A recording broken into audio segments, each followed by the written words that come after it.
Hey there, looks like you're here for a review of DAWNCRAFT. Before I start, here's what I'll say. This review is made after I've basically completed the game.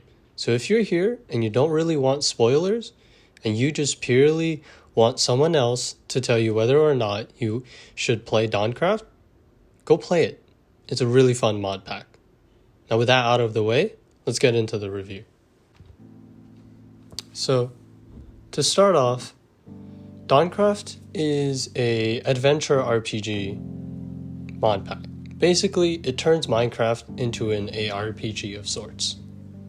Now, this mod pack can be found on Forge, and that's how I'm playing this Minecraft. So, first, let's talk about progression. DAWNCRAFT has a pretty linear progression. If we come over here and look at Notorious Beasts, basically most of these will not be a part of the progression. Stuff like the Braco, Elder Guardian, Nameless King, Martian, Cave Dweller, Wither, Alchemist, these are like optional bosses, right? They drop a lot of good stuff, so probably should fight them. But yeah, there are about, I think around 8 that are a part of the main story progression, meaning that if you're going to beat the game, then you will 100% come across these guys. Now, DAWNCRAFT is mainly centered around a quest-based storyline. So you will be going to this NPC in the middle of the village called a guildmaster, and he will be giving you quest after quest, basically telling you where to go, right? Now, so what happens is that he will give you 8 bosses to kill, and each time you kill one of the bosses, you will get an ender eye. So if I come over here, right? So over here, I have a few of those eyes left, right? This one I got from killing the Wither. This one I got from killing one of the quest bosses. Same thing with this one. So these eyes, you will get 8 of them from the main storyline, but you need 12 different eyes to enter the end. Where do you get the rest? Well, if you come over here, these are all the eyes. Notice that there are more than 12, there are 15 in total, so you don't actually have to get every single one of these eyes. For example, I didn't get the undead eye because I couldn't get this thing to drop, no matter how many undead armies I fought, but that's besides the point. So, progression system. Is it good? I like it. It's pretty straightforward. And the bosses they're fun. Let's see. I can show you guys the second boss. So here is the second boss. So this is the ogre, and it's got some pretty cool attacks, right? So it has that slam attack, and it also has a belly. It has a spin attack. It has a belly attack too, but where it just pushes you away with the belly. Yeah, like right there. It has a lunge attack, and if you get it down to a low enough health, it will actually throw out, like right there, it will throw out the eye that it is protecting, and the eye will attack you, which is pretty interesting.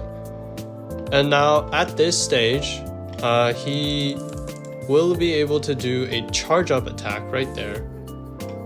Not that one actually. Where is it? I wonder when he's gonna do his charge up attack.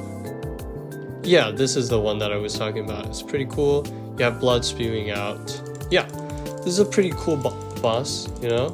And also in this mod pack, you can resummon bosses that you've already defeated by continuously right-clicking on this end crystal looking like thing. It's called an ensnared soul. Yeah. So that's pretty cool. The progression line is very nice. These bosses are not very hard. You can easily over prepare for them. So I would say if you want this mod pack to be hard, it can be very hard, but it's honestly not that difficult. So progression is pretty it's pretty free, right? You can make the mod pack as hard as you want it to be and as easy as you want it to be. So overall, pretty nice progression. And next thing that we're going to talk about is the combat system. I'm gonna go back to my base for this.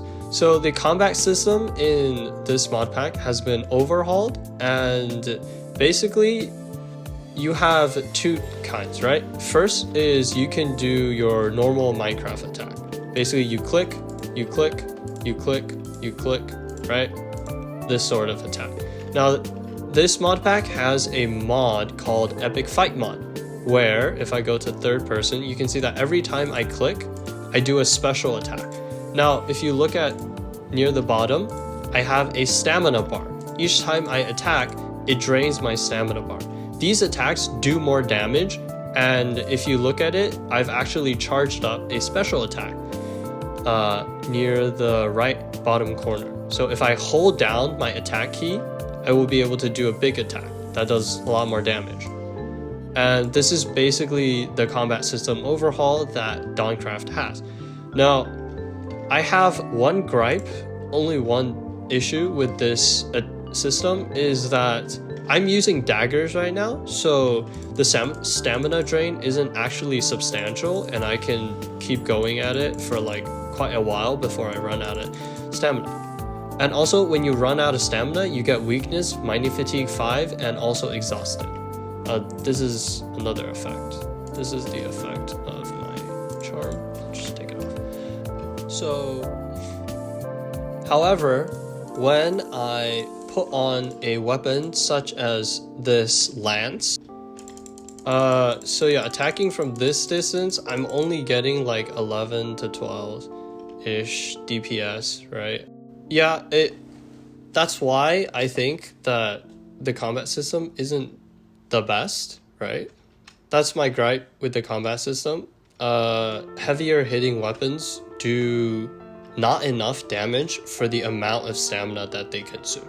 So typically with heavier hitting weapons, I just use the normal attack, right? I use this instead because it can hit around the same DPS, and the only reason I would use heavier hitting weapons is against bosses that don't give you a lot of time to attack.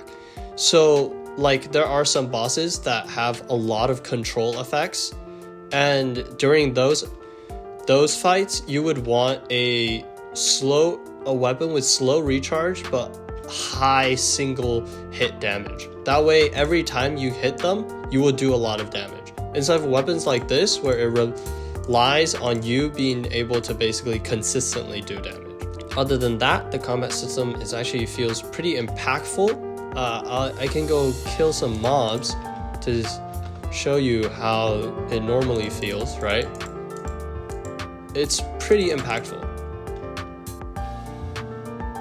You can feel the hits land, and yeah, overall pretty nice system. That's progression until endgame talked about, and the combat system. So after the combat system and reaching the end game, naturally your goal, I imagine, is going to be becoming OP. How do you get the best? What is the best gear? How strong can you get? Right? Questions like that. There are mainly 3 ways of becoming really strong. Strong accessories, these items, right? Including this one. Strong armor, right? Makes sense. And crazy enchantments. Now, let's start off with enchantments, because that's most straightforward. So, by having Apotheosis in this mod pack, it basically overhauls your enchanting. Now your max level becomes 100. And you can, as you can see, I can get crazy stuff like Smite 8, Looting 6, Sharpness 7, you know? And that's one of the ways of making your stuff really OP. Now, if I go to this this block here, it basically stores all of my enchantments, and I can go down to sharpness, and you can see that the highest level that is available is level 8. That's one of the ways of getting it stronger. Now there are tomes in this ancient tomes in this mod pack from Quark that lets you go one level beyond the normal max. So if we search up tome, right, we can see that over here, for example, power can go up to power 9, which is crazy strong, since power 8 is already super strong. I can show you guys what power 8 looks like on the dummy. So this is a fully charged shot at the head, and it hits for 40. So imagine power 9, which is even stronger than that. 47, right? 43. So yeah, that's one way of becoming extremely strong. Second way is accessories. So accessories is kind of simple. You have these items. This item you can craft. These two items are crafted from boss drops. And this item is a random drop, basically. Now, this is the most important. I would say probably the most OP item in the game, which is charms. So charms are basically potion effects. What potion effects are, so if you look at here, there is a charm for basically every single effect, right? You have charms of regen, right? You have charms of strength of varying levels, charms of luck, slow falling, blast endurance, right? Wither, you can wither yourself if you wanted to. Charm of sundering, regen 3, right? So these charms can be made into unbreakable charms through infusion. Now these charms are made from 3 bottles of that effect potion and then 6 blaze powder. This one charm will last longer than all 3 of these potions combined. These regen 3 potions are purchased from a goblin trader in the nether, and basically what you do is you go to the nether and you basically just wait around, and then like a fire goblin trader will come to you. You open its shop and there's a possibility that you will see a trade for potions, and one of those times, and there's a certain probability that you will be able to trade for regen 3 potions. Now, after you make that into this, it gives you regen 3, which is incredibly powerful. So after talking about these charms, the next thing is naturally to talk about equipment. So equipment, I talked about weapons earlier. This is the weapon that I'm using, the distortion dagger. This is, in my opinion, one of the best weapons, based on its attack damage and how much stamina it consumes. This is also another weapon. This drops from a boss called Cornelia. For bows, your normal bow is probably going to be your best bet, as items in this mod pack have a limit to how many enchantments you can put on them. If you look at my bow right now, all the way down, it says enchantment points 15 out of 16. So basically each level of enchantment that you put on a weapon or any piece of equipment will use up 1 enchantment point. And you can see that based on this, I can put 16 total enchantment points on here. If you look at crossbows, they actually have less. They only have 14.5 now. I don't know what the 0.5 is, because as far as I know, there is no enchantment that only uses up 0.5. half of a enchantment point, but who knows, maybe there are.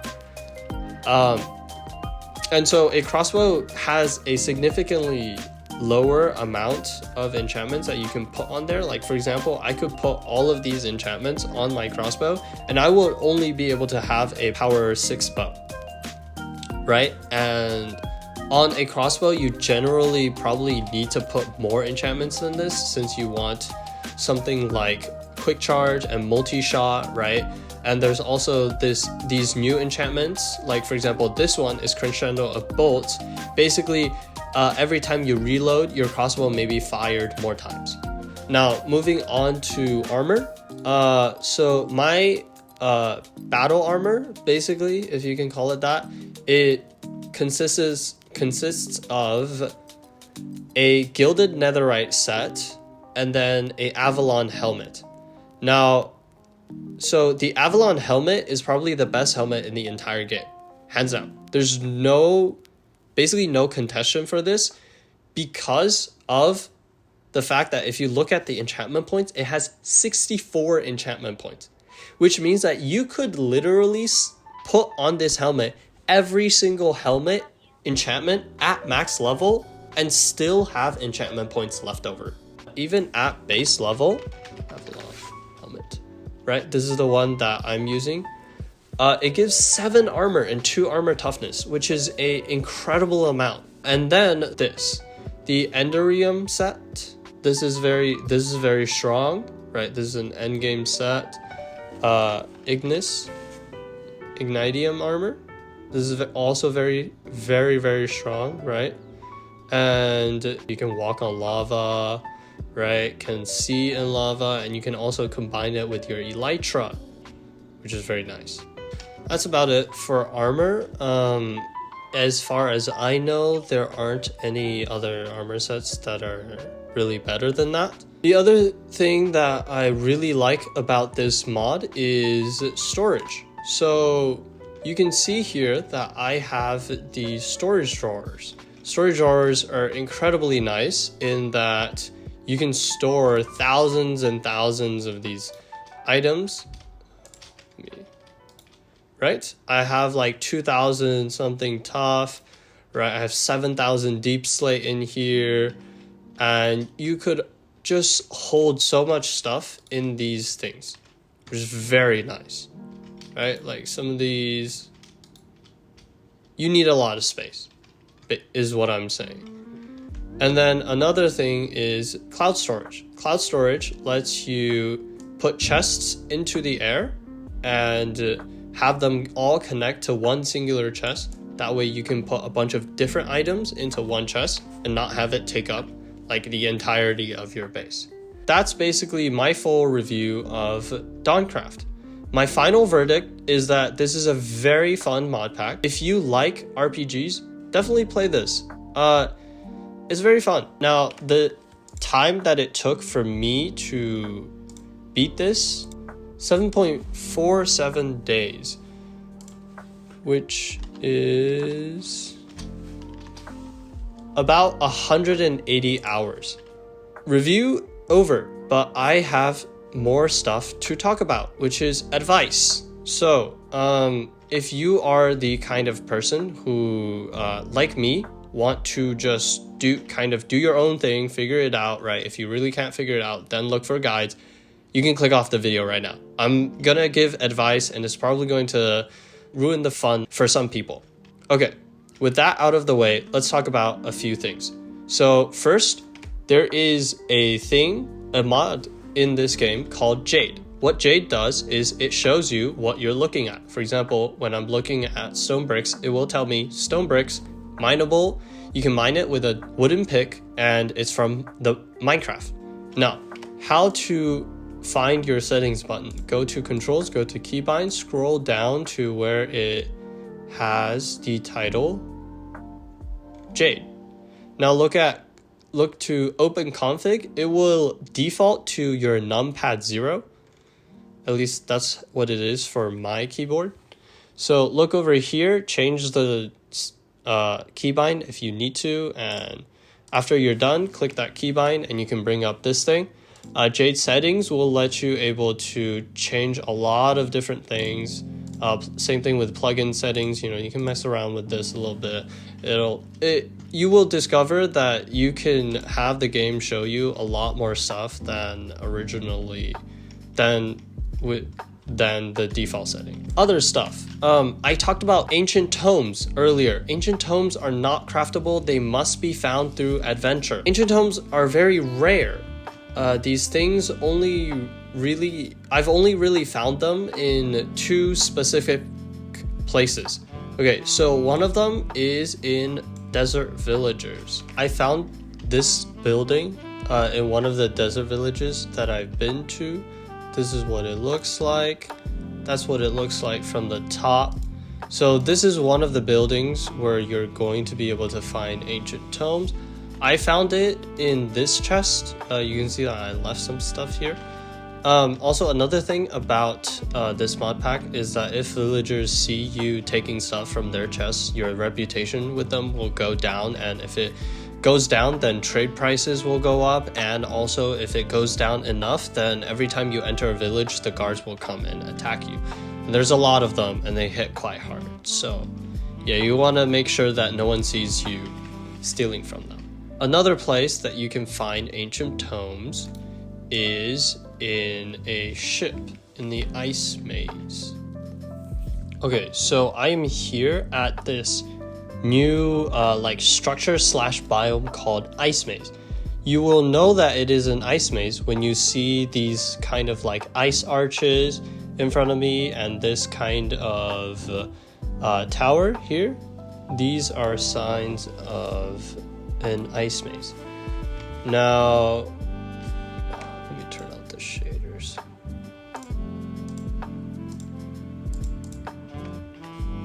So in an ice maze, you will be able to find these ships. So this type of ship is a ship that spawns inside of an ice maze. In this ship are going to be villagers, and you will have to kill them in order to get the loot. Now the loot in these chests are pretty good, but they are nothing compared to the loot in this barrel. Now when I opened this barrel, there were about like 6 to 7 ancient tomes in here. So I would say if you want to go ancient tome hunting, definitely check your ice maze biomes first. Again, in this mod, because of apotheosis, you will be able to do level 100 enchantments.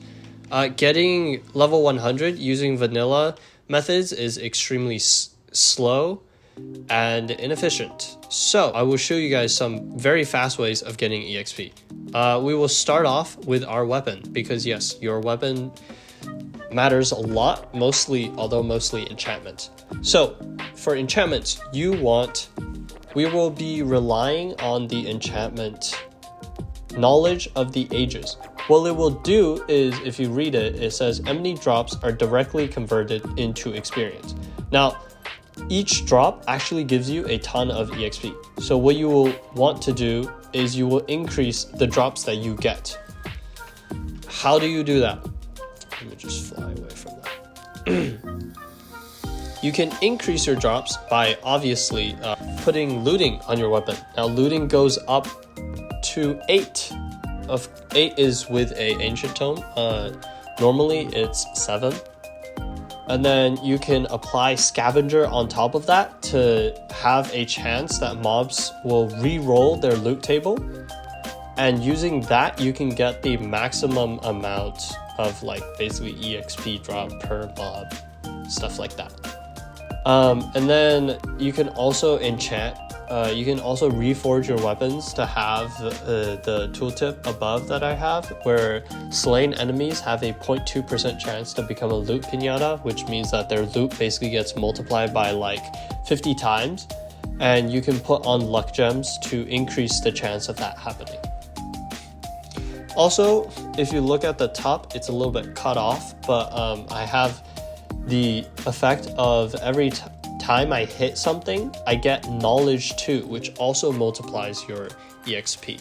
Now, knowledge 3 is the maximum kind of like effect you can have on your weapon. Now that you have that weapon, what you actually can do is you come over here, right, to this place. It's nighttime now, and on the surface of this biome, there will be these things called a maw. Now, you can see that this weapon does not have sharpness, and when I kill it, it drops 13 of these items. Now, I have basically a looting weapon here, so when I try to kill only one of them. Okay, here we go. when I kill a single one of them, it was 13 before, now it's 29. So it gave me 16 more and some other various drops. If I kill another one, now that one gave me 20 because it was at 26 before. So it basically gives me 20 drops per one killed, right? For each one killed. So you can imagine if I were to turn all that into EXP, just how much I would get. And I will show you guys. I am at level 117 and I jumped up to level 124. Another thing you can do is you can build a mob farm. Now there are not a lot of mob farms that work on DAWNCRAFT because DAWNCRAFT changes a lot of the spawning mechanics that make traditional mob farms basically not work. Let me go show you guys two that actually kind of works. I'm here at my Guardian farm. Now, this is a Guardian farm designed by ENX4, and I will have his video linked down below. Now, the thing you have to know about DAWNCRAFT is that this whole setup doesn't work. So what's supposed to happen is you're supposed to be able to stand here and Guardians will start dropping down and it will collect on top of you here and you can just hit them like this, right? That doesn't work. Now, the part that still works is this part, which delivers the Guardian to the Nether. Now, if you see, if I stand here, Guardians will spawn. If I stand up here, Guardians actually won't spawn, even though in normal Minecraft, they're supposed to be able to spawn, right? In this game, actually, if you stop moving like this, even if you move up and down, it doesn't really matter, but Guardians will stop spawning. So you have to like move forward a little bit for them to start spawning, and then like move back a little bit, move forward a little bit. And after doing that for a little bit, you'll see that so there will be some Guardians in the Nether. So I modified the farm so that the Guardians are all contained within the Nether because for some reason they couldn't come back or something. So now here you have a bunch of Guardians, right? And you take the weapon that I showed you earlier with these enchantments and you swipe and you just kill them, right? So this is more of a endgame solution because you're gonna, well, not really, kind of, but you're gonna need at least like a decent armor to be able to tank all the Guardian hits. Anyways, you can see that my level shot all the way up to 200. That's why this farm is very nice. You can build it according to that, and you can just modify the farm to where you have this. The ladders are to prevent entity cramming, and you can hold a bunch of Guardians in here and then come in and kill them all. So basically, this is originally a battle tower. What I did was I stripped away everything but the spawners on the top level. There are 3 here. So there's one here, and if we come over here, there's another one here, right? So why am I doing this with a battle tower spawner? Well, because normal spawners in DAWNCRAFT actually disappear after spawning a certain number of mobs. These battle tower spawners do not disappear, and so you can use these to make a mob grinder. Now the mob grinder design is very simple. You have mob spawn and you have waterways that push them all into one clump. They're pushed up by bubble columns and they drop down here where you can swipe at them, right? And another thing is you want to make sure that there is not a creeper spawner within these. Basically, what DAWNCRAFT has done to creepers is that they will start blowing up when you hit them. In my opinion, the Guardian farm works faster. However, the Guardian farm requires you to move in the water, collect up all those Guardians in the Nether, go into the Nether and kill them. With this farm, you can just stand here and wait for them to drop down. You can have like an auto clicker or something and have that, right?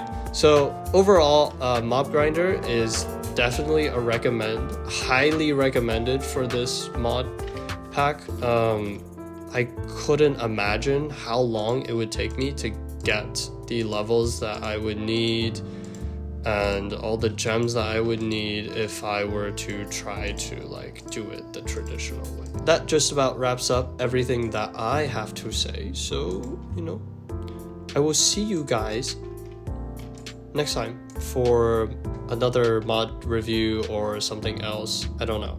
Oh, one more thing before you guys go. I'm gonna be streaming on Twitch sometime. Probably RLCraft. That's the next mod pack that I think I'm gonna play. I haven't actually played RLCraft yet. I know, big shocker. So yeah, come join me. And after I finish RLCraft, maybe I'll also post a review of that. All right, peace out.